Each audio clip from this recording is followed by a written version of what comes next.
Good afternoon, everyone. My name is Alex Rothman. I hope everyone's having a great day today. I manage a team of people back in Cupertino whose responsibility it is to help you as developers be successful on the App Store. So I'll kick off our lunchtime session today with some tips and tricks to help you do so. And then I'll pass it off to my colleague, Steve McGuigan, who will talk to you about marketing your apps.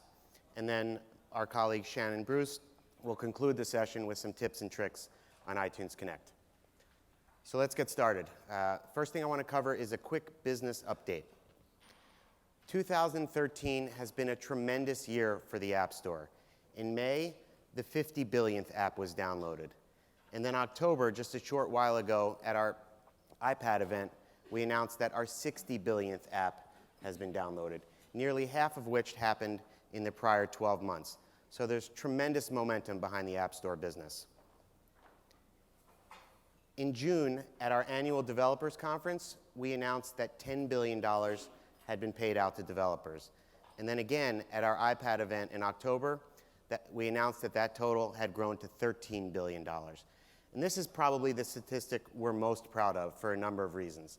First, none of the competitive platforms out there have announced a single figure about how much you as developers are making distributing your apps on their platforms. So this is something that we're extremely proud of, as I said, and we hope you are as well. And then lastly, the App Store celebrated its 5th birthday in July. I joined the team in July of 2009. That was 59 billion downloads ago and billions of dollars ago. It's really incredible to think that this business is only 5 years old, and we hope you're as excited as we are about what the next 5 years might bring. The App Store has more than 575 million accounts, most of which are tied to credit cards. This offers you unprecedented opportunity to acquire customers from around the world. The catalog, we're proud to say, now stands at more than 1 million apps, with thousands more added on a weekly basis. 475,000 of those apps are made for the beautiful larger palette of the iPad. Taking a look at the App Store catalog by content type, you see that 54% of apps available are iPhone only, 13% of apps available are iPad only, and 33% are universal apps, where one download works on all of a customer's devices. The catalog is tremendously active, with more than 90% of all apps available being downloaded on a monthly basis. And there's tremendous velocity in this business, with more than 800 apps downloaded per second. That means at the end of our 90-minute session here, nearly 4.5 million apps will have been downloaded from the App Store. Tremendous velocity. So that's the business update. The next thing I'd like to cover is an overview of the App Store so that everybody understands how the business is structured and managed. First, the App Store is a global business.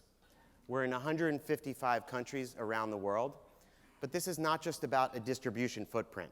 This is also about a revenue opportunity. 61% of Apple's revenue comes from outside the United States, and this is a vastly different percentage than from when before the App Store launched. We have hand-curated stores across the world that accept local currency and are programmed in the local language. Here's our North and South American stores. There's an additional grouping of Latin American countries. Here's our stores in Europe. There's also a grouping here of additional European countries. And lastly, our stores in the Asia-Pacific region, and there's a grouping there that covers additional Asian countries. And our mission as a global team is to help our customers find great apps. And this is a mission that we feel grows in importance as the catalog grows and as the number of customers in the App Store grows. And as I said, the way we do that is by hand curating the App Store. Here's a couple pages from the App Store. On the left, you see the featured page. On the center, you see the recently launched Kids category page, which is one of 24 categories in the App Store, many of which are hand curated around the world. And on the right, you see the Design for iOS 7 collection, which is one of dozens and dozens of thematic or seasonal collections that have all the apps that you might need for a particular topic. On the iPad, the same curation, just more real estate for more great apps. On a weekly basis, our editors around the world are choosing the best apps and the best games and denoting them as editor's choice. Here's a couple recent selections. And the last bit about curation that I'd like to cover is our weekly free App of the Week program. Every week, a well-localized, paid, universal app is made available for free for our customers to download all over the world. Apple waives its royalties for this program, the developer waives their royalties for this program, and our customers have shown they absolutely love getting free access to a great piece of paid content. Here's 3 additional screenshots from the App Store. A charts page on the left, the recently launched popular Near Me page in the center, and a search results page on the right. These pages are not curated on the App Store. The business has been around for 5 years, and we work with thousands and thousands of developers, and not a week goes by that we don't get the question from a developer, how do I improve the placement of my app in search results, or how do I get my app to show up in the popular Near Me page? Well, while keywords can have an influence in where your app shows up in search results, the most important thing that you as a developer can do is build a great app that our customers love, and the algorithms will take care of the rest. So I want to conclude this part of my presentation with an overview of the App Store editorial process. First and foremost, our selections are based on quality and quality alone. We do not accept money for paid placement in the App Store. We've never accepted a single penny, and we have no plans to do so. The process of choosing apps to feature is separate from the app review process. Apps are approved or rejected based on their adherence to our publicly available App Store review guidelines. Just because your app is approved, however, does not mean that your app will be featured. We consider apps from all 24 categories, with a particular focus on new apps or evergreen apps with significant updates. And then lastly, while newly approved apps are added to the store on a continual basis, new featured content is published by our team on a weekly basis, typically Thursdays Pacific time. So that's the App Store overview.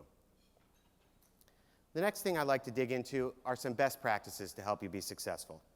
And the first one we'll talk about is your App Store presence.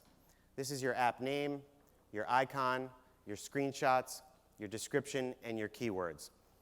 These are things that if you're heads down in development are very easy to overlook, but they're not difficult to do well with a little time and attention. So to help explain what I mean here, let's use the popular music identification app Shazam as an example. First, the name Shazam. It's unique, it's short, it's memorable, and there's no keywords or descriptives attached to their name. And the icon, it's beautifully designed and instantly recognizable by a user on their home screen. Next, let's take a look at Shazam's current screenshots in the App Store. Your screenshots should tell a story, and you should avoid distracting graphics or text overlaid on top of your screenshots, because your App Store presence is in many ways your first introduction to our customers of your brand and your product. So Shazam, their first screenshot. Identify music in as little as 1 second. It's very clear, it's very concise, and it gives the core function, it explains the core function of the Shazam app to customers. The next screenshot shows you what a song looks like after it's been identified. You see the artist name, you see the track title, you see the artwork, and you see a download on iTunes link.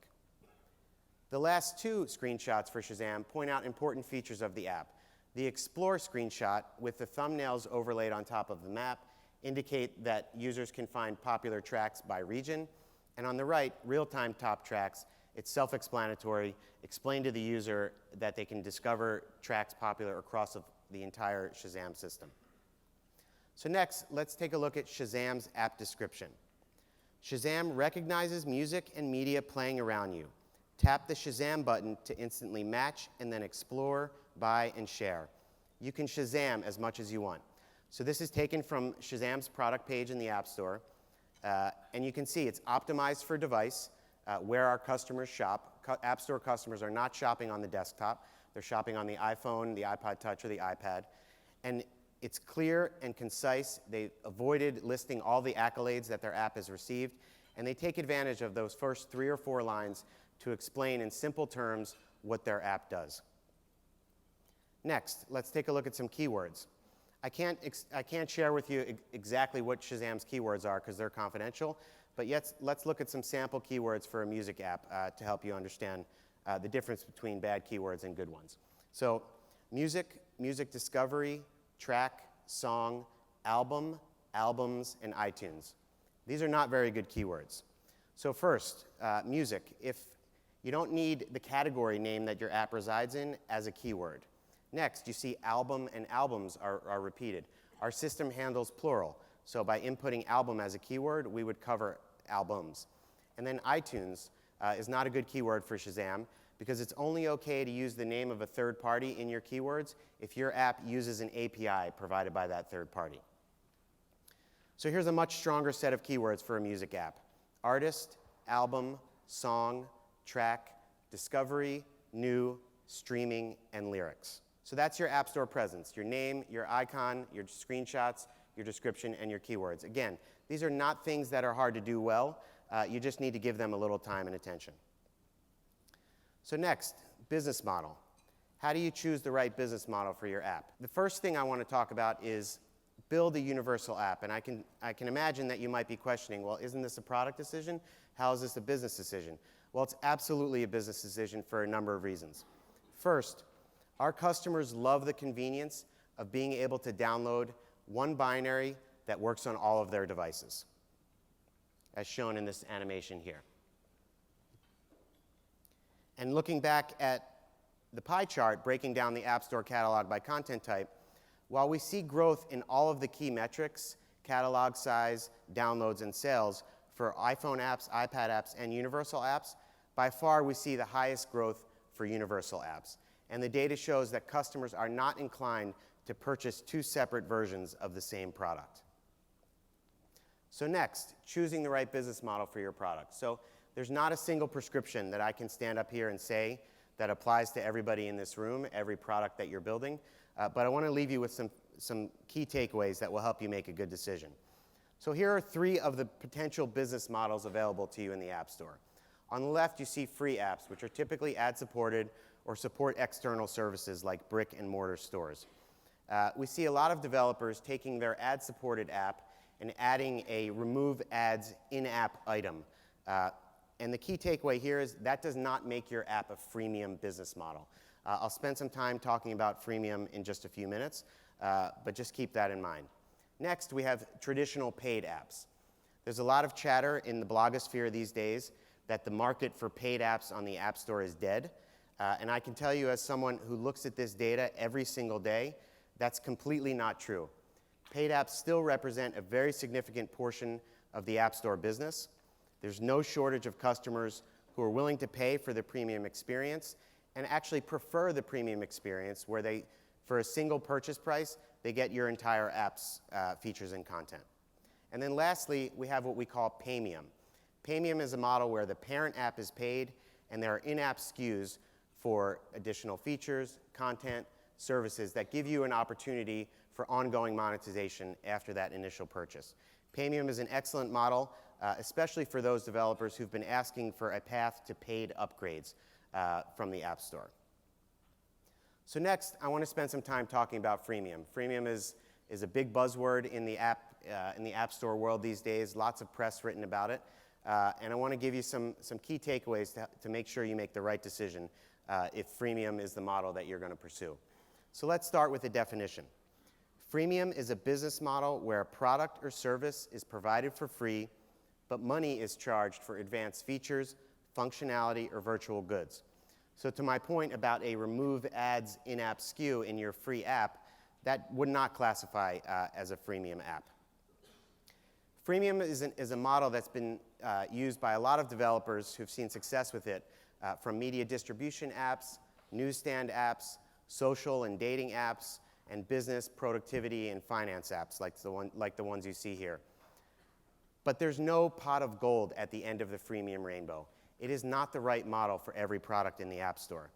And if you look at the breakdown of the catalog by business model, you can see that nearly 90% of apps available in the store have a business model that is not freemium. And I'm sure many of you spend a lot of time in the App Store and you see, particularly on the top grossing charts, There are a lot of freemium games in particular on the top grossing charts. But what you don't see are all the well-made, highly rated products that chose the wrong business model, freemium in particular, and never made it to the charts. So my goal here, again, is to help you make the right decision for your product. And we've come up with a framework that involves 3 questions that you should consider as you assess whether freemium is right for you. So first, what are your target market's expectations? What I mean by this is don't try to fit a square peg into a round hole from a business model perspective. Don't have a business model that's inconsistent with what your target market might expect. So let's take an aviation app, for example. If you're building an app to replace the heavy briefcases that pilots have been carrying onto planes for decades, the pilot's expectation is that they're not going to be prompted to pay for every different route or every different emergency procedure or every time there's an update to the content. The expectation of a pilot for that type of app is they'll pay one price and they will get full access to all of the content, features, and services in that app. In contrast, if you're building a cloud storage app, there is a target market expectation for users of cloud storage services that some amount of storage and some basic set of features will be available for free, and if you use that storage up or you want more comprehensive features, you'll be prompted to pay. So there is a freemium. The freemium model does fit with the expectations of users of cloud storage services. So as we walk through this framework, I want to also walk through the funnel, the download funnel for freemium apps. So at the top of the funnel, you have downloads. Being free will not make everybody in the world, every single App Store customer, download your app, but it may expand your reach within your target market. The second piece of the framework is, can you segment the experience between free and paid? If as a developer, you say, you know what, I don't care about free users, I only want paid users, that's completely fine. That might be the right decision for your business, but if that's the case, 100% do not choose freemium as your model, because the most successful freemium products in the App Store are providing a tremendous amount of value to both free and paid users. And the reason why is that the path to monetization in freemium is through engagement. And that means if the first time a user launches your app, the first thing that they see is your in-app store prompting them to pay, they're going to delete your app and move on to something else. You're not doing yourself any service at all by doing that. You need to give users a chance to get engaged, and the way to do that in a freemium product is by providing them value for free. Which brings us to the next part of the funnel, which are your retained users. Obviously, this is a smaller percentage than the number of users that download your app initially. And then the last piece of the framework is, do you have a plan to create lasting value? Again, the most successful freemium products in the store are providing long-term value to their users via the inherent qualities of the app themselves, and as a developer, through a long-term roadmap to add features, content, or services. So if you've built something that is only for periodic or one-time use, chances are freemium is not the right model for you.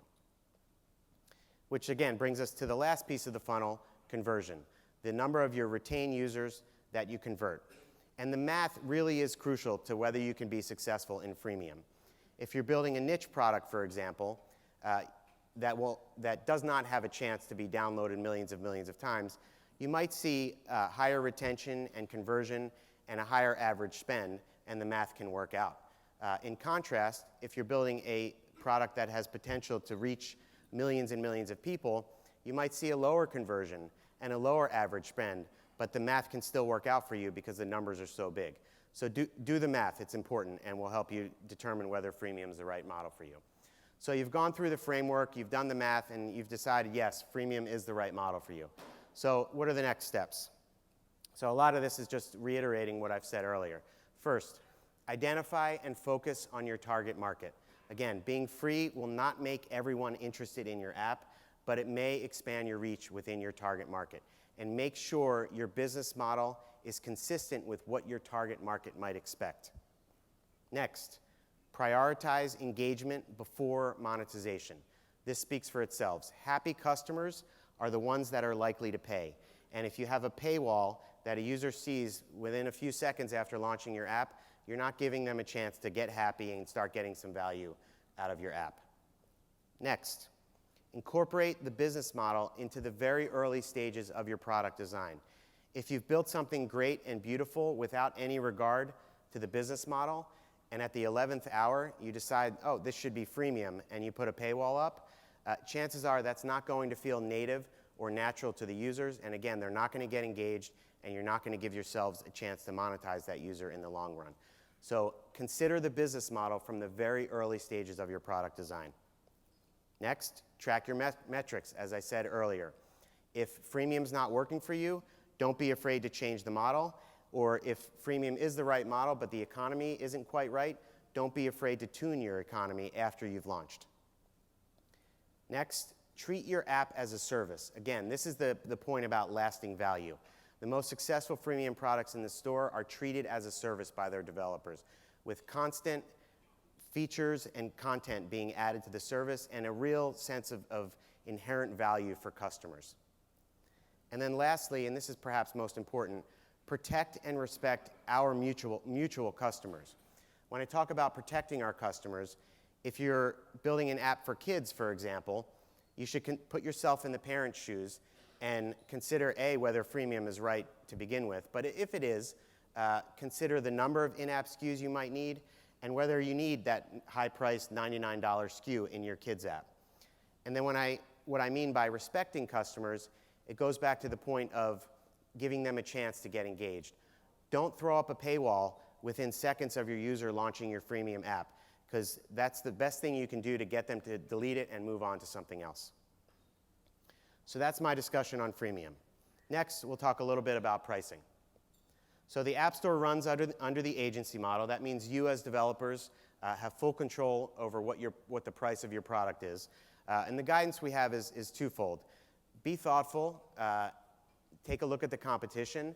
You know, the App Store is a very, very competitive space. There are lots of apps that do very, very similar things. And your pricing should be in line with what your competition charges. And then the key takeaway that I want to leave you with is the only two successful price points in the App Store are free and 99 cents. And that's just not true at all. Many, many developers are seeing success at higher price points in the App Store. Consider price promotions. These are sales. Don't do sales all the time. If you do that, customers will not be inclined to buy your app. They'll just be waiting until the price gets lowered. But well-timed price promotions are a great way to grow your business on the App Store. So just a couple last steps before you launch. Communicate with Apple. As I said earlier, there are thousands and thousands of apps added to the App Store on a weekly basis. And if you've built something you're proud of that you think we should let our customers know about, please let us know about it. The first email address, appstorepromotion@apple.com, is monitored by my team. Tell us who you are, what you've built, and why you think our customers would be interested in your app, and we'll absolutely take a look. The second email address, appoftheweek@apple.com. If you have a paid, well-localized universal app that you'd like to nominate for our free App of the Week program, please contact us at that email address, and we'll take a look as well. Next, plan for app review to take time. Gone are the days of app review taking weeks and weeks. Our published guidance for app review timing is, I think, 95% of apps are reviewed within 5 working days or less. But we advise developers to plan for at least 2 weeks in app review, just in case. You never know what might happen. You never know what last-minute bugs you might discover. And it's always better to be safe than sorry. And then lastly, don't plan on being featured by the App Store as your marketing plan.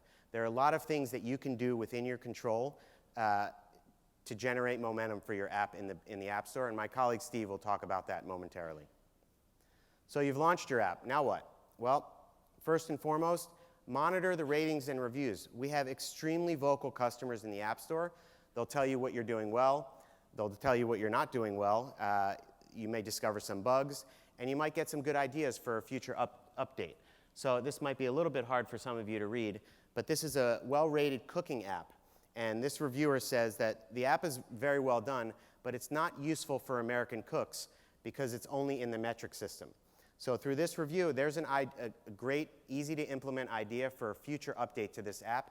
Add the imperial measurement system so that it becomes a useful product for the American market. Next, update your apps. Launching it and leaving it is not a strategy for success in the App Store. The market is too competitive. Here's some real data from Evernote, a popular productivity app, and each orange star indicates a significant update that Evernote has made to their product. They've had great momentum since they launched on the App Store, and the additional investment that they make in their product has helped to build on that momentum.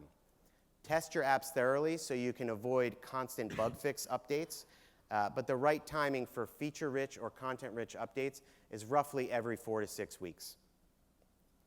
Next, use push notifications and sharing. Push notifications are a tremendous way to bring people back to your app. Avoid using them in ways that customers may perceive as spam or marketing, but well-timed, well-written push notifications are very effective to get people engaged with your app. And then on the right, use our share sheets. If people love using your app, make it easy for them to tell others about it as well. Next, monitor your sales and trends. This might seem obvious, but you'd be surprised at how many people aren't doing this.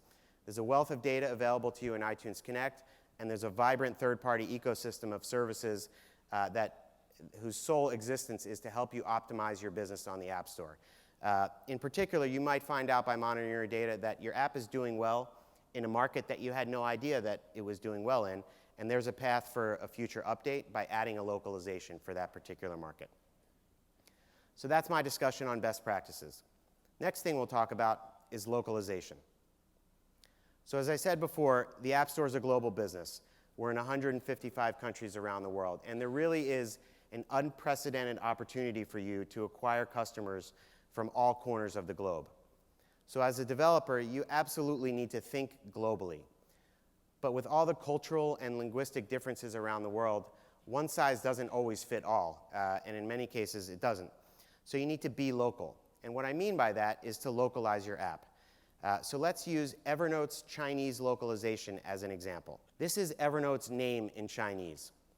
It's pronounced Yingjiang Biji.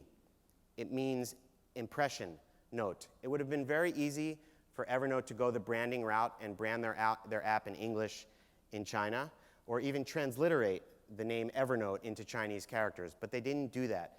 They came up with a unique, custom local name that speaks directly to Chinese customers. Next, this is Evernote's app description in Chinese. My Chinese is a bit rusty, so I'm not going to attempt to read this to you, but you get the point. This is optimized for device and written in a way that speaks directly to Chinese customers. There's screenshots. Here are the screenshots from the English version of Evernote. It would have been very easy for them here as well to put some Chinese characters in that gray area at the top and call it a day.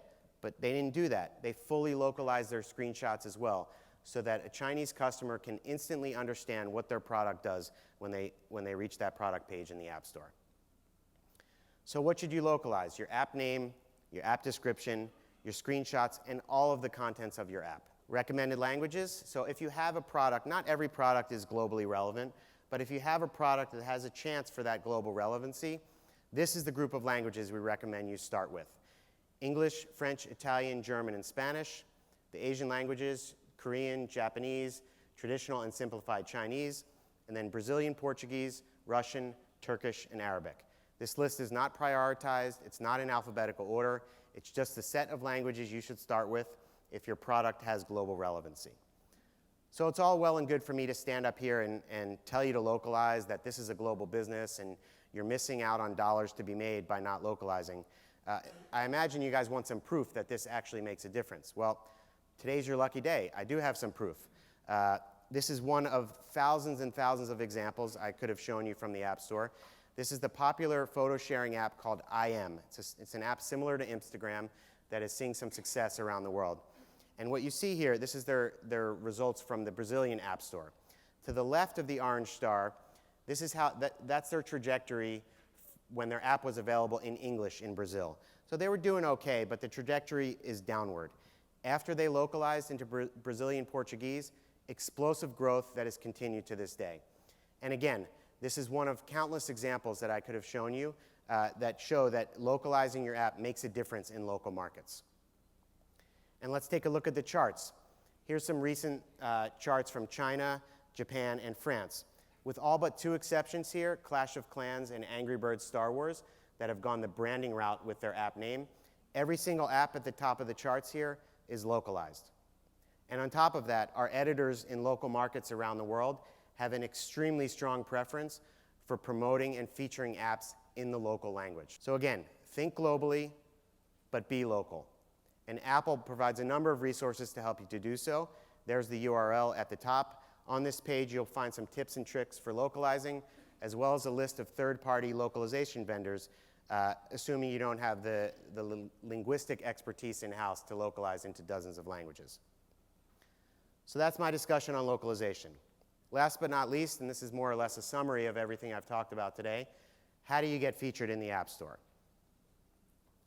First and foremost, build something great, build something unique that our customers love. Next, have a strong App Store presence. These things matter. When we feature an app, we're putting our stamp of approval on it, and we want everything, not just the app itself, to look good and send a strong and clear message to our customers. Third, choose the right business model and price thoughtfully.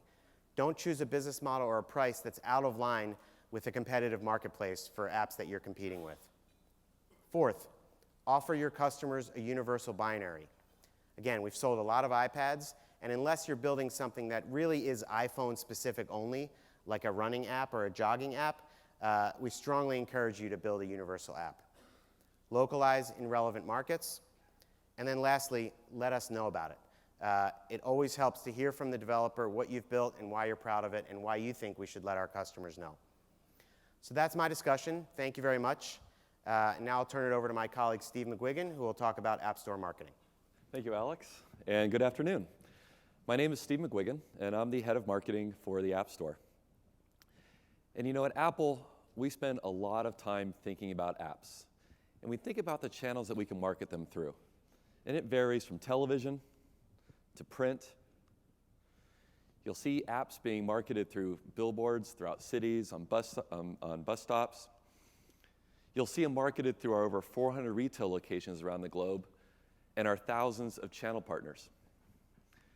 We spend a lot of energy marketing apps on apple.com or through the hundreds of millions of emails that we send on a monthly basis, as well as through social media, where we speak to nearly 11 million fans and followers on Facebook and Twitter on a daily basis. But as Alex mentioned earlier, you control much of your success on the App Store. Your success is not dependent upon getting featured, but of course, it needs to start with a great app, which you've been learning about how to build today, but that success will be propelled by having a great marketing plan. And that's what I'm here to talk to you about today. I'm going to begin by talking about 3 programs that we've created to help you not only monetize, but to help you promote your app. I'll share with you some of the resources we've built to help you make great marketing campaigns. And then I'll conclude by talking about the components that make up a comprehensive marketing campaign. So let's begin with the programs and resources. Now, I've been hearing for quite a while that developers have been asking for a method to give away their paid apps for free without making their apps freely available to everybody in the App Store. So I'm pleased to announce the new App Store Code program. The App Store Code program provides you, the developer, the ability to market free offers to customers using unique 12-digit codes. Currently, the program is focused on offering paid apps downloaded for free. Now, these codes are different than the promo codes that you can request out of iTunes Connect. Those, which we'll talk about later, should be used for PR. These codes should be used for high-volume marketing campaigns. It's a completely free program. You as a developer will waive your 70% royalty, and we as Apple will waive our 30% commission. And when you receive these codes, you can distribute them digitally or physically. And I'll give you some examples of this in a moment. So what are the benefits of such a program? Well, first, this will allow you to create an impactful and a high-value marketing promotion that's going to aid in not only user acquisition, but also engagement. The fact that these codes are integrated into iOS, it will create a simple, frictionless, and a consistent user experience for those redeemers. So let me give you an example of what one of these promotions could look like. And this is a test we did with Big Fish Games, where they wanted to distribute this offer digitally. Big Fish Games has a popular game called Fairway Solitaire, and they wanted to target game enthusiasts and golf enthusiasts, so they went after a few popular websites that address that market. They presented this online ad, and all the customer had to do was tap on Get It Free. Now, once they do, they were presented a terms and conditions page. But Big Fish had a great idea. They thought, let's take advantage of this opportunity to allow the customers to share this offer through social media. That's what you see here, the ability to share this offer through Facebook or Twitter and others. So back to the redemption flow. The customer taps on Get It Free, at which point the App Store launches and the customer enters in their password for the App Store. And that 12-digit code is automatically populated in the redeem field. So all that the customer has to do is tap redeem, and the app begins downloading, and the offer is complete. So that's an example of a digital distribution, but here's an example of a physical distribution. And this was great. Halfbrick came to us, and they said, we want to celebrate the anniversary of Fruit Ninja, obviously a very popular game. And they wanted to do this by creating a public event with a really high quality, and what they came to us with is this idea of a kiosk. Where on this kiosk, they had 8 iPads around the 4 corners of it with a flat screen, and customers could come up and play with Fruit Ninja. Now, they would create signage drawing people to this event. They would keep scores of the day, trying to find who was the best Fruit Ninja master. Well, we love this so much, they loved it so much, they created 4 of these kiosks and put them in public venues around Melbourne and Sydney, in shopping malls and parks and what have you. And it created a ton of PR buzz and a lot of great engagement. Well, as people were playing Fruit Ninja, they were given this little business card size collateral that each card had its own unique 12-digit code on it. On the back, it explained to go into the App Store and log in, type in that unique 12-digit code, and tap redeem. And again, the offer is complete. So this is a really great example of a great physical campaign that drove live activation, and Halfbrick really loved it. So if you have an idea for such a campaign, we do have some requirements. First, we're looking for you to create a high-impact marketing campaign that's going to drive a high redemption opportunity. So somewhere in the neighborhood of 100,000 codes or more. The offer needs to be open. What I mean by that is you can't gate it. You can't require a customer to pay for the codes. You can't require them to give you an email address. We really want this to be a delightful experience for our mutual customers. We'd want you to track your distribution so we know how many codes you're putting through which channels. And then, of course, you'll need our approval. So in order to gain this approval, drop us an email at appstorecodes@apple.com, and you'll receive a template back from us that we'll ask you to fill out describing your campaign and what you want to do. Once you receive our approval, we'll send you an agreement. You guys sign the agreement, you send it back to us, and then we'll provide you the list of the unique 12-digit codes. What's great about this program is that you can track the performance of it on a daily basis through the sales and trends report you guys use today. So you'll know the effectiveness quite quickly of these campaigns. So that's the App Store Code program. The second program is iAd. iAd is Apple's digital advertising platform. We know you work very hard to create a beautiful app, and we don't want to see your experience degraded with a poor ad experience. And that's where iAd comes in. iAd is now available in 14 countries worldwide, where we just launched in 3 new countries this week, in Taiwan, Hong Kong, and Ireland. Now, there's 2 aspects to iAd. There is the monetization side of iAd, and there's the promotion side of iAd. So let me begin by talking about the monetization side. With iAd, you can monetize your app by serving up iAds within your app. By doing so, you will receive a 70% revenue share for all the ads that you serve. Now, the iAd platform is both flexible and non-competitive. And what I mean is that you can go out and sell your own ads to render in addition to those that are being presented with an iAd, but you also can block your competition from showing up in your app.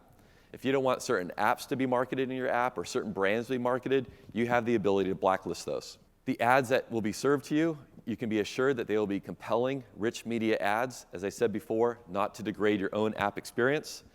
And you can track the results in real time through iTunes Connect.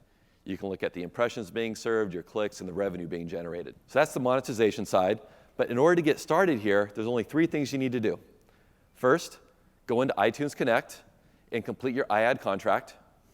Second, enable the iAd framework within your app. And then third, you just submit your app into the app review team. So let's move over to the promotion side and how you can use iAd to drive downloads of your app. And with that, you use iAd Workbench. We announced iAd Workbench at WWDC this last summer, and it's your do-it-yourself campaign creation and management tool. When it was announced this summer, it was only available in the US, but as of this week, we now have iAd Workbench available in those same 14 countries. Again, there's now 2 sides of the iAd Workbench product. There's the campaign creation, and there's the analytics. So let me explain to you quickly how to create a campaign within iAd Workbench. There's only 5 steps. First, you need to select the app that you want to promote, which is your app. Second, you need to select your audience. Now, for the non-marketers in the room, we make it very simple. You can select the automatic targeting, and the integration that iAd has with the App Store, we will automatically find the best customers for you. Now, for you marketers here in the room that want to do your own targeting, there's 8 different criteria at which you can target your campaigns, whether it's gender or sex or city or interests with various categories within the App Store, a number of different criteria. Next, you need to set your budget, tell iAd how much you want to spend over how many days, and then upload your creative. Again, if you're not the creative type and you don't know how to create a great banner ad, we provide 4 templates that you can use, and there's various iterations of that with color and font that can make it look really unique to your own campaign. And then finally, submit it. You'll get response within 24 hours whether or not your campaign's been approved, and then you can begin to run it. Now, we provide a dashboard where you can get a macro view of your account, you can monitor your campaigns or initiate new ones, but you also can get detailed statistics of your campaign. You can look at specific time periods and metrics such as your spend, your impressions, your downloads, your tap-through rates, your CPC, all this various stuff. And then you can also download these metrics as a CSV from any screen if you want to integrate it into your own analytics package. There was an entire hour-long session about iAd presented at WWDC, which I don't have time to go through, but we have plenty of resources online, and in the lab next door, we have the iAd staff available to you, so you can ask any questions about either getting set up or launching your own campaign. So that's iAd. Let me talk about the third program, which is our affiliate program.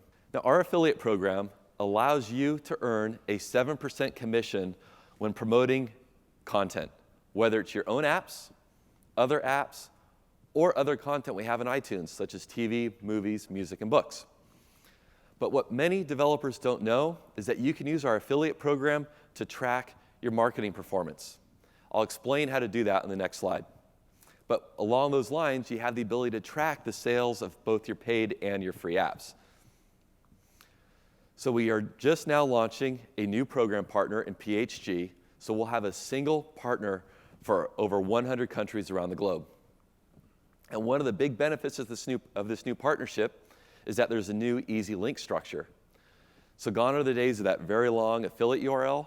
You simply just take the URL of your app from the App Store and append your affiliate token that you receive once you're approved into the program. That's all you really need to do to begin generating that 7% commission. But what I would love you guys to use is the new campaign tracking we have. And this will tell you a lot about your campaign performance. By appending the campaign token at the end of the URL, you have a 40-character string you can enter in. So whether you want to measure the performance of an email or measure the performance of a web campaign, whatever it is, you can append it to the end of that campaign and get those detailed statistics of how that campaign is doing. With this new partnership with PHG, we've now localized our resources into 24 languages, and you now can receive payment in the currency of your choice of over 100 different currencies. Now, the affiliate program offers a number of additional tools. We can create banners for any of the store content for you. We can create interactive widgets so your customers can search for content within the store. We provided a search API, RSS feeds, and even our enterprise partner feed, which allows you to download all the metadata for any bit of content we have in the store. So that's the affiliate program. Next, I want to talk about the developer marketing resources we're providing you. A simple way to get there is to go to appstore.com/marketing. Within there, we have the App Store marketing guidelines, high-resolution assets of our device images and our badges for you to download, and then a link to a number of tools. So first, what is the App Store marketing guidelines? Well, we just revamped these, and this week we've now localized it into Spanish, Italian, German, and French. Additionally, we've done simplified Chinese, traditional Chinese, and Japanese, and we're going to be launching some additional languages soon. But these guidelines were created to give you advice and direction on how best to market your apps using the assets that we're providing you. Those assets include the App Store badges and our device images. So let me talk about both of those very briefly. The first is the App Store badge. We now have a single App Store badge, which is downloaded in the App Store, and the App Store customer knows this as a call to action, that when they see it, that your app is live on the App Store and to use this to go download your app. And we encourage you to use it in all of your marketing. But when you're doing so, place it in a subordinate position. The most important thing for you to do is to talk about your app. Lead with your app name, talk about the features, talk about the devices that it's on, and can conclude with the App Store badge as that call to action. We've localized the badge now into 38 languages, so as you follow Alex's advice and work on localizing your app, you now have the ability to create this call to action in all of your marketing around the globe. Now the Apple device images. We have now provided the white versions of the devices, so now you have black and white for both iPhone, iPad, and iPod Touch, and we encourage you to use it in all of your marketing. But when you're using this in your marketing, I encourage you, please use actual screenshots. Don't use iPad as a frame for your trailer, unless you're a trailers app, but find the most inspiring screenshots that describe what your app is and place those in the device images. And please do not cover up your beautiful apps with marketing violators such as download today or available now. Just really let the app speak for itself. Now, if the creative direction you're going down doesn't allow for you to use the device images we provide, you have the full right to take your own photography and videography, and we provided you some great tips and tricks on how to do that within the App Store marketing guidelines. So I'm going to conclude my talk this afternoon about the components of what makes up a comprehensive marketing campaign. Now, there are a number of channels that I want you to consider in marketing your app, but I've bucketed them into two different buckets for you. The first are owned channels, and in many cases, these are free channels to you. So independent of your marketing budget, you can be successful in these channels as long as you put enough energy and do some great work to support those. And I'll conclude by talking about some paid channels. So let's begin with social media. Now, through each of these channels, I'm going to provide you some real great tips to really help you be successful in these various areas. But with social media, it should not be an afterthought. You need to think about how you're going to integrate social media into not only your app, but what your content strategy is going to be. So we'll start with the integration with your app. And Alex touched on this earlier. Use the share sheet that we provide in iOS 7. That's probably the simplest way you can get people to share content from within your app on Facebook and Twitter. But also think about how you can leverage the social media networks to drive content back to your app. And I really like what Runkeeper has done here. They give Runkeeper's customers, their friends, the ability to cheer them on as they're going for a run. By posting on Facebook or Twitter, you can hear that as you're going for your run to help motivate you as you run. But then you need to think about your content strategy.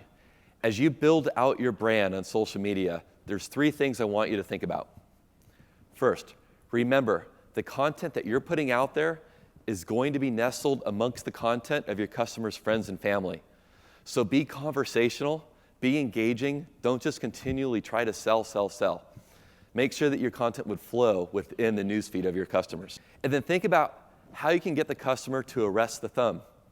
We all do this. We go through our news feeds very, very quickly. But what is that bit of content? What is that copy? What is that photo that's going to grab somebody's attention? And when you see something like this from Runkeeper, you're thinking, why is there a heart on here? Well, you realize that you can go out there. This was celebrating a holiday, but the fact that you can go out there and run this route, I thought was a really engaging post. And when you're looking for that engagement, you're trying to get your customers to share your content. You want to drive that virality. But what do people want to share? Well, they share what's inspirational to them or what's aspirational. So think about that copy that does both that, inspires and aspires. So that's social media. Let's move forward to email. Email, in many cases, is the first time you're going to be communicating with your customer outside of the App Store. So think very hard about what that first communication is going to be. You don't want to offend them. You don't want them to think it's just a sales channel. You want them to keep you out of their spam folder. So that first email is extremely important. That second email, that third email, put together a strong email campaign. And target your communications. There's two things you can do here. One, segment your subscriber base. Think about those emails you want to send about maybe account management separately from those about app updates, depending on where you know your customer is in the life cycle of your app. But you also can target your communications by platform. You know this is an iPhone or an iPad user, so speak to them as an iPhone or an iPad user.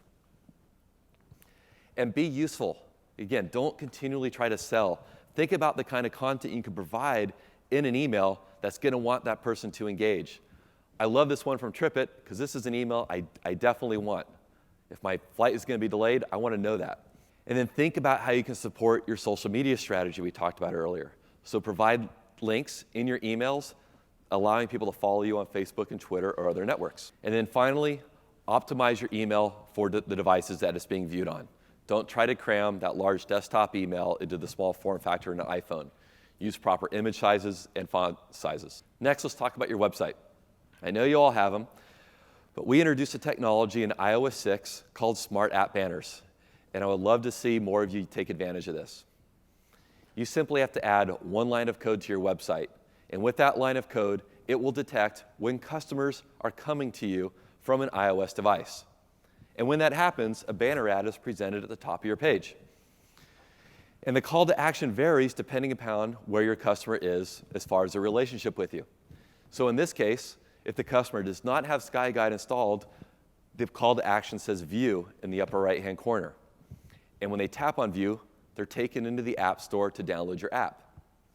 Now, if the customer does have your app installed, it says Open. And when they tap on Open, it launches your app. It's important to optimize your website for the smaller form factor of the iPhone, again, by using the proper image sizes and font sizes.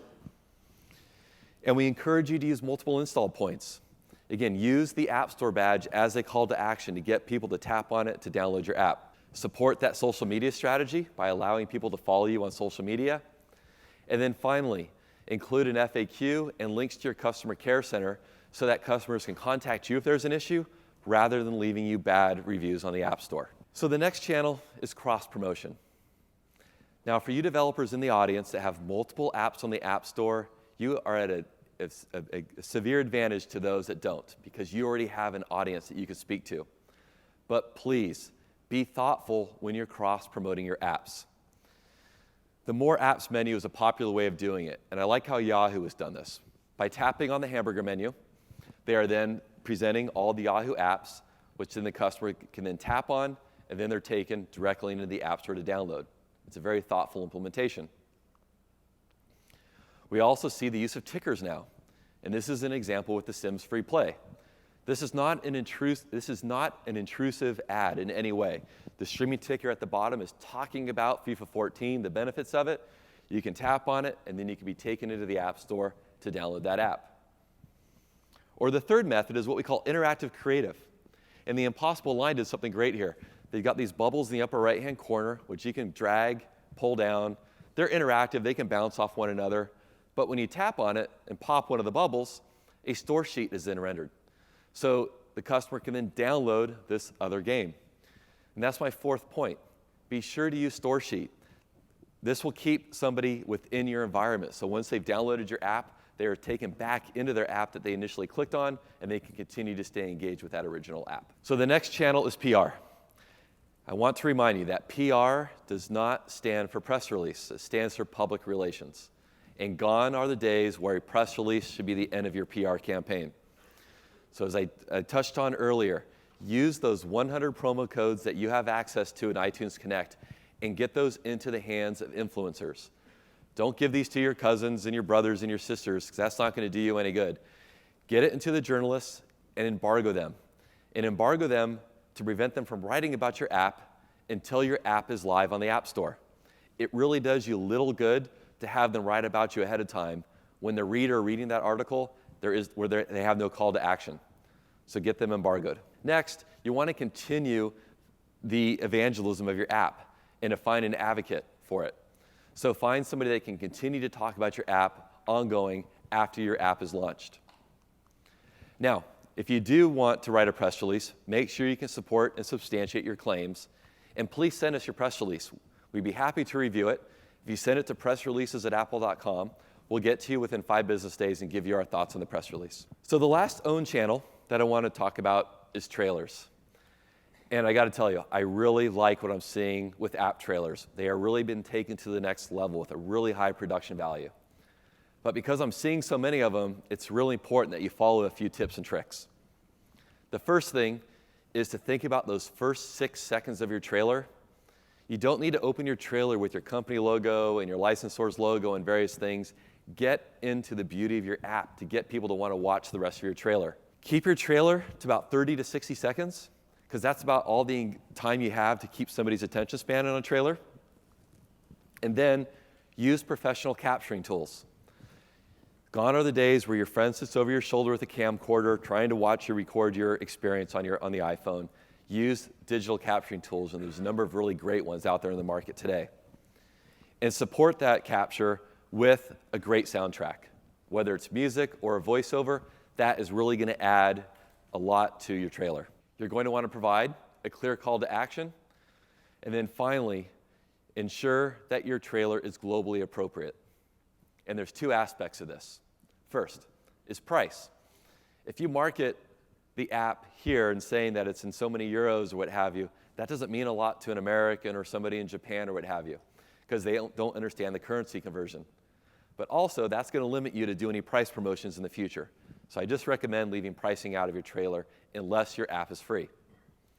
The second component to globally appropriateness is the content. The levels of offensive content vary around the globe, so just err on the side of caution and make sure that it's okay for all to see. Now, the example I'm going to show you here of a great trailer that's really done an exceptional job of doing all these things is from an Italian developer called Music Match. So I'll play it here.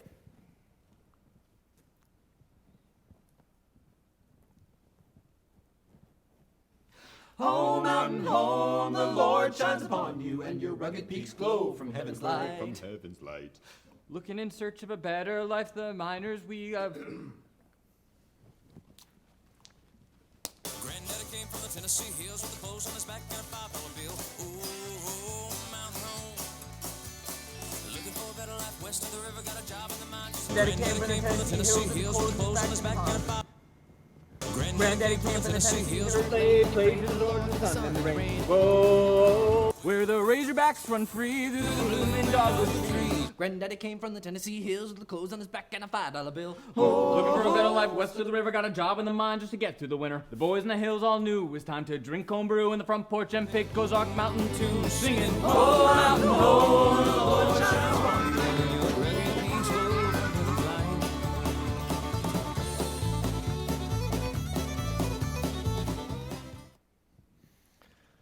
So I guess a little humor doesn't hurt either. Yes. These guys did a great job. We shared it on our Facebook page, and it had one of our most highly engaged posts in quite a while. So great work there. So I'm going to conclude by talking about 3 of the paid channels. And the first are mobile ads. Now, I touched on a lot of this in the IAD discussion, but briefly, the reason mobile ads work so well, as many of you know, is that with mobile ads, it's the fewest taps away from an install. As you're engaged with an app or engaged with a mobile website, you can simply tap on the banner ad and be taken directly into the App Store. You can use mobile ads not just for your user acquisition, but also to help build your brand. And one of the big benefits about mobile ads is the targeting capabilities. You can target by device, by demographic, by interest, by gender, many different things. So that's a real benefit to mobile ads. But I want you to think about is your creative when you're doing your mobile ad campaigns. And not the same piece of creative works everywhere. So think about the channel at which you're putting this creative through and customize it. It works on Facebook, it works great to use live action photos, maybe versus screenshots and what have you. And then the last thing is to test your creative.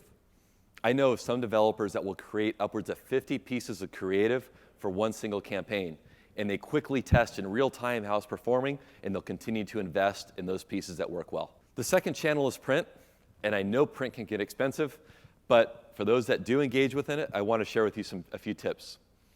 And I feel the New York Times has really done a great job with this print campaign here. First, they're connecting visually by using our devices in their campaign. They're speaking to the iPhone and iPad customer by providing those images. And they're supporting that by using the product names as well in their copy. Now, when it comes to a clear call to action, they've done an exceptional job here. They actually have 3 calls to action in this one print ad. The first is they're using the App Store badge. The second is they're using an action verb such as download or search. And then finally, they're using their App Store URL. And this is something that every one of you in this room have access to. You have your own vanity URL, which is appstore.com/your app name or appstore.com/developer name. And we encourage you to use these URLs in any of your offline marketing, whether that's print, broadcast, whatever that might be. It's very memorable, and as somebody sees it, they can remember to go to that URL to download your app. So the final channel I want to chat with you about is television, which I know is extremely expensive, but I'm seeing some great campaigns around the world and some great ones here in Europe particularly. What makes television so effective is the fact that the devices are at hand. While you're watching television, your iPhone's in your pocket, your iPad is on your lap, and if it's a compelling enough piece, you will get people to convert. It's important to share those magic moments. With television more than anything, what are the most magical things about your app that you can tell your customer in those 30 seconds? And it's also valid to support it with a strong voiceover. That's by talking about the key features, the devices it works on, as well as your call to action. And then finally, think about the end frame. What's that last thing that people will remember at the end of your commercial? The example I'm going to share with you here is from the Travel Channel. They have done everything right with this commercial, and I really want you to take particular attention to the end frame where they're using both the App Store badge and that vanity URL I mentioned earlier. Now you can watch your favorite Travel Channel shows anywhere, anytime on your iPad and iPhone. That's so fantastic. Download the free Watch Travel Channel app now at appstore.com/watch travel channel. Create your own personal watch list of full episodes. Stay in touch with your favorite hosts. Are you ready for this? And get inspiration for your next trip. Good morning, Key West! Every destination begins with the new Watch Travel Channel app for your iPad and iPhone. Really easy to activate against that as you're watching that commercial on TV by thinking about that URL. So they've done a great job there. So I want to leave you with an email address. I want you all to know. It's appstoremarketing@apple.com. We have a global team of marketers that are here to help you. If you want to send us any questions about your marketing, we'd love to see any creative that you're working on before you finalize it. Drop us an email. We'll respond to you within 5 business days.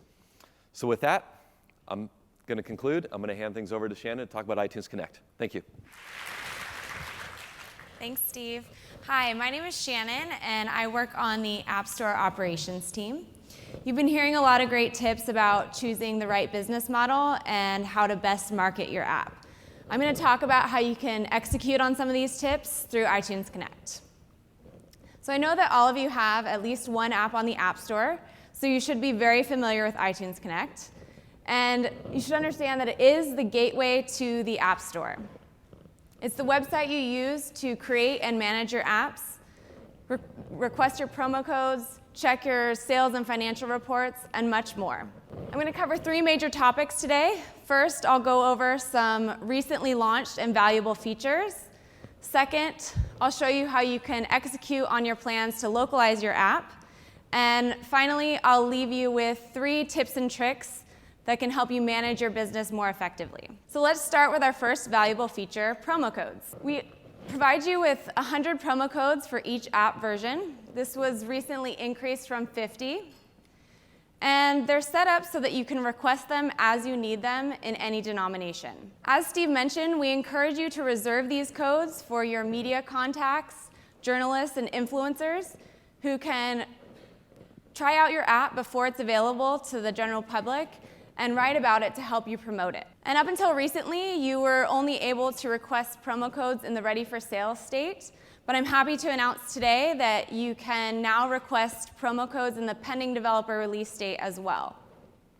This is very exciting because now you can promote the new features of your app updates before they're released instead of just the first version of your app. The second feature I want to cover is app transfer. App transfer was a very exciting launch for us this year at WWDC, and it's the ability to transfer an app from one developer account to another. So what are some of the reasons you might use app transfer? The App Store has been in business for 5 years now, and many of you have seen phenomenal success. You may have had the opportunity to sell your app to another developer, or you may have acquired a great app from another developer. Or maybe some of you have registered multiple developer accounts with Apple, and you'd like to consolidate those accounts to be managed as one. If you're in any of these situations, app transfer is a great solution for you. And what are some of the benefits of app transfer? One of the greatest things about app transfer is that it is completely seamless to your customers, which means that there's no interruption in the ability to use the app, and new customers can continue to purchase the app as well. You get to retain all of your chart placement, your customer ratings and reviews, and the ability to update the app for your customers. And there are really just minimal visible changes to the app on the store. The only thing that changes on the store is the seller name. So I'd like to walk through a flow just to show you what this looks like. First, as the current owner, you'll log into iTunes Connect, select the app you wish to transfer, and enter in the new owner information. That is the Apple ID of the team agent and the team ID of the new owner account. Then Apple will draw up a contract agreement between you and the new owner. And once you've signed this agreement, the app moves into a sub-state called pending app transfer. If your app is ready for sale at this time, customers can continue to purchase as all of this is going on in the background. Then, as the new owner, you'll receive an email letting you know that a transfer is waiting acceptance. You'll log into iTunes Connect, and you'll be required to enter in some new app metadata. I'll go into detail about this in just a minute. You'll then sign the same agreement, and the app will move into processing app transfer, where it's literally moving from the current owner to the new owner. Now, there are some rules regarding app transfer that I'm just going to go over a few of them that you should know before transferring an app. You want to agree to any available contract amendments.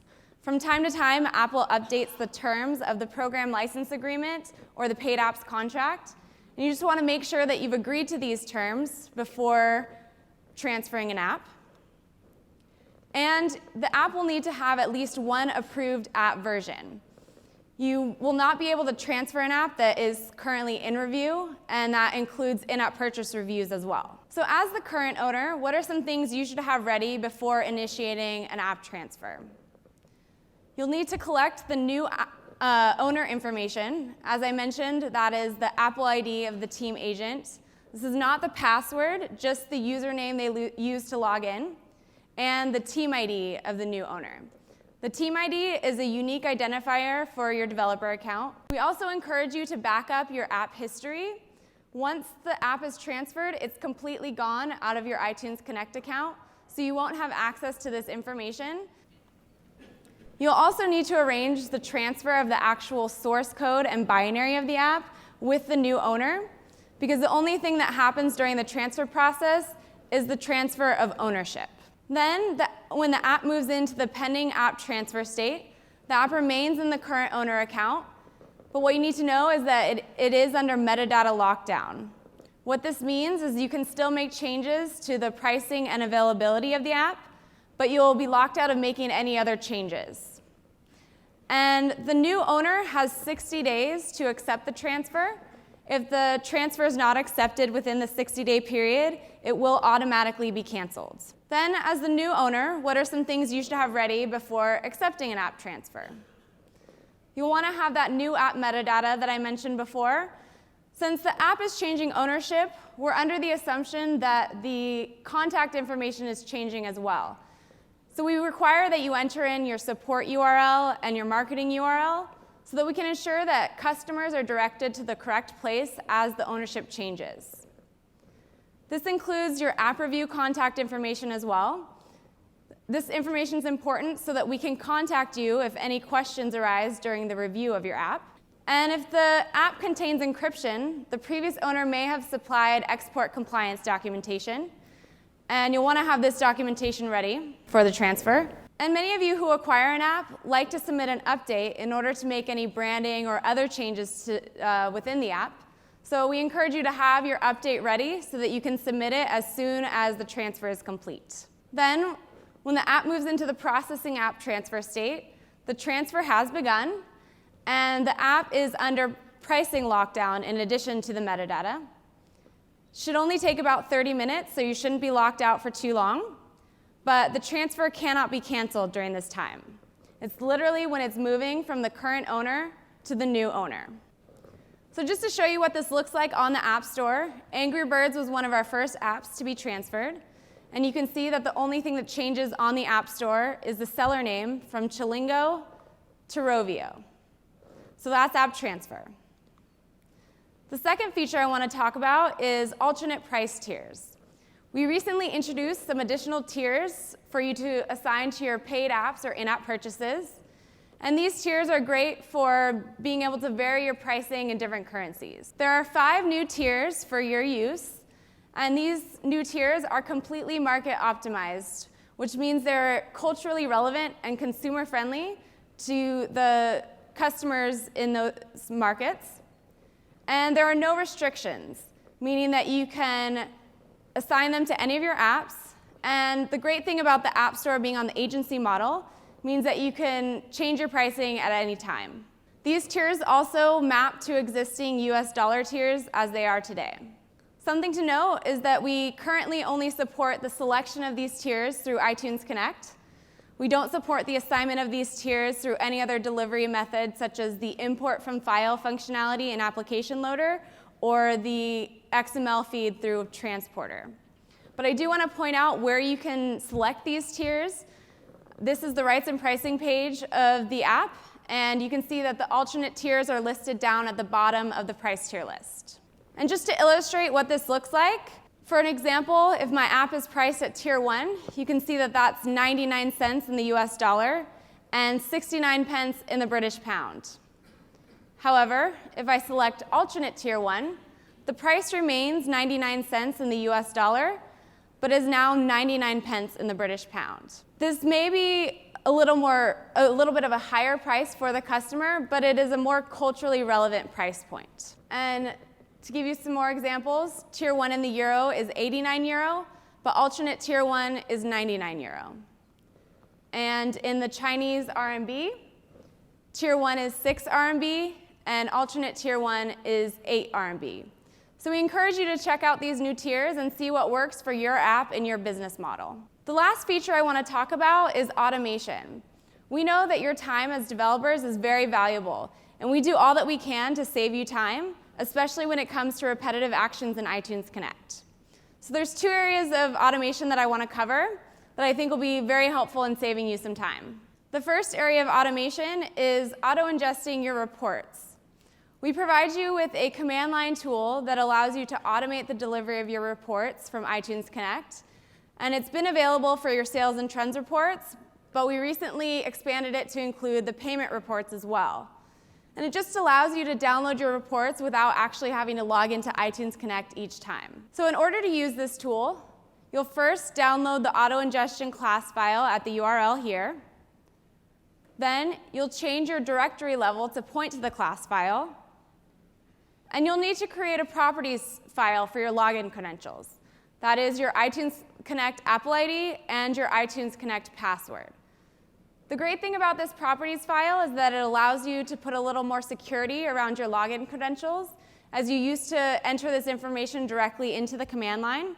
So it just allows your password to be a little bit more secure. And I'll walk through what this command looks like for each of the reports so you know how to do this for your own account. This is the command for the sales reports, and all of the information in the angle brackets will be replaced with your own values, and the parameters will be delimited with a space. You'll start by entering your vendor ID. This is another unique identifier for your developer account, and this one in particular can be found in the Contracts, Tax, and Banking module. Then you'll indicate the report type. For this standard sales report, you'll enter sales, or if you're a newsstand developer and you wish to download the newsstand reports, you'll enter newsstand. Next, you'll indicate the reporting time frame.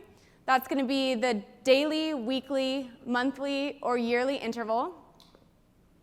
And the report subtype will be summary for the standard sales report, detailed for the newsstand report, or if you're using auto-renewable subscriptions, you may be collecting personal information from your customers who've chosen to share this information with you, and you can download these reports using opt-in. Finally, you'll indicate the date range, and this is the exact date for the report you wish to download. This field is optional, and if you do not indicate a date, we'll just provide you with the latest available report for the parameters you've indicated. Similarly, this is the command for the payment reports. And you'll start by entering the same vendor ID, but for the payment reports, you need to include 2 leading zeros in front of your vendor ID. Then, since the payment reports are broken out by currency, you'll indicate the reporting region code. And if you need to access a list of these region codes, there is one available in the Payments and Financial Reports user guide in iTunes Connect. And the report type is always going to be DRR, which is the standard report type for the payment reports. And finally, you'll enter the fiscal year and fiscal period. If you need to access a copy of Apple's fiscal calendar, there is one available in the Payments and Financial Reports module on iTunes Connect. So that's auto-ingesting your reports. And the second area of automation I want to cover is Apple's command line tool called Transporter. Transporter allows you to automate the delivery of your metadata, and it gives you the ability to integrate with your own content management system if you have one. We recently introduced the ability to deliver your rights and pricing changes through Transporter. You can request catalog reports, and you can deliver your app metadata, which can be extremely helpful when localizing your app. This brings me to the next topic of localization setup. We've been talking about how you should think global and be local. And you know that the App Store is in 155 countries worldwide, and we offer you 28 languages for setting up localizations with your metadata. We highly recommend using professional localization resources, as Alex mentioned earlier, and we advise against using automated translation services you might find on the web, as they may translate your content, but don't fully localize it to be culturally relevant. We also encourage you to localize your app wherever possible. Alex showed a great example of Evernote where they localized everything, including their screenshots. And we know that this can be a lot of fields to enter into iTunes Connect, but it's really important to do so, and that's why the XML feed can be very helpful as well. Before I go into detail about that, I do want to point out one other thing about localization setup, and that's that you are required to submit your app for review when you add new localizations. So just make sure that you leave enough time for the review process if you do wish to add new localizations for your app. So for those of you who wish to cut down on the repetitive actions that localizing can bring, we encourage you to adopt the automated process of XML feed delivery. And the steps for using Transporter and the XML feed are fairly simple. You can start by looking up your existing metadata from the Apple database, and that will provide you with your current app metadata in the format that it will need to be uploaded. Then you can make any necessary changes, and after making your changes, you can run Transporter in verify mode, which allows you to check your changes against our XML specifications. Then you can upload your content, and it's ready to be delivered with your next update. You will still need to create your new app versions in iTunes Connect, and you'll want to monitor your state transitions, as this cannot be done through Transporter. And I'm not going to walk through a demo, but I do want to point you to some of the documentation available in the Manage Your Apps module of iTunes Connect. And I want to encourage you to check out the WWDC session video from this year called What's New in iTunes Connect. They go in a little bit more detail, and they do a full end-to-end demo of what this looks like. So if you're interested in watching this session video, you can access it from the developer portal. And we know that once you've set up localizations in iTunes Connect, you like to see what this looks like for your customer on the store, because we get a lot of questions about what this looks like. One thing I want to point out, this is the Pages app for an example, and we get a lot of questions about the list of languages that appears in the information section on the app page. This list of languages is not the list of languages you've set up in iTunes Connect. This list of languages comes from the LProj folder in your binary and is meant to be the languages that you have localized your app into for when the customer has downloaded it. The localizations that you set up in iTunes Connect are automatically displayed on the App Store based on the customer's OS language and storefront. And they'll automatically display here. So just to take a look at what a couple different localizations look like on the App Store, here are a few examples. And you can see how great this looks for the customers. Finally, I'd like to leave you with a few tips and tricks that will help you run your business more effectively. Tip number 1 is regarding viewing your localizations on the device. We just saw what this looks like on the desktop, but it can be a little bit trickier to view this on the device. So I'll walk you through how to change your iOS language and storefront on the device. You'll start by entering multitasking mode in order to quit out of the App Store. Next, you'll go to General in your settings and tap International. Then tap Language. And then this is where you can select the iOS language that you wish to change to. For this example, I'm choosing Chinese. So select the language, then tap Done. After that, you'll go back to the App Store. And if you're logged into your personal iTunes account, you'll want to sign out, and then you'll tap the Sign In button again. Here you can see that the language has started to change to Chinese, and I don't personally speak Chinese, but I know that the third line here is the option to create a new Apple ID. And this is where the trick comes in. You don't actually have to create a new Apple ID, but you will start walking through the flow. So tap the option to create a new Apple ID, and then you'll be prompted to select a storefront. This is where you can select the territory that you wish to change your store to. And for this example, I'll choose China. At this point, you can tap Cancel to exit out of the flow. Once you exit out of the flow, your storefront will automatically change to the territory you've selected. So now that we're in the China App Store, with our iOS set to Chinese, if we search for the Pages app, we'll see the localization set up for Pages. Tip number 2 is regarding tracking your customer reviews. Alex talked about how important tracking your reviews can be for your business. And while you can do this on the App Store, we also encourage you to check this out on iTunes Connect. This page can be located from the app summary page. And the great thing about viewing your customer reviews in iTunes Connect is that you can easily toggle between the different territories, since customer reviews are specific to each territory. And you can access and subscribe to an RSS feed, which allows you to receive instant feedback when customers post new reviews. And tip number 3 is our advice for scheduling a sale. The App Store is a global marketplace, and we operate in different international time zones. What this means is that pricing and availability changes happen at different times in different countries, in different time zones across the globe. And it's what we call a rolling price and availability setting, because the change begins propagating in one area of the world and rolls across over a period of time. So to illustrate this, let's take a look at a map. And I'll use a price change as an example. Let's say my app is paid and I wish to run a 24-hour sale where customers can download my app for free. When the change begins, the app will first fall to free in the New Zealand and South Pacific region, followed by the Asia Pacific region, then Australia, Russia, India, and the Middle East. Next, Africa, Europe, and Latin America. And finally, the change will happen in North America. And because of this rolling schedule, we recommend that if you wish to run a 24-hour sale, that you actually set it up for 3 days in iTunes Connect.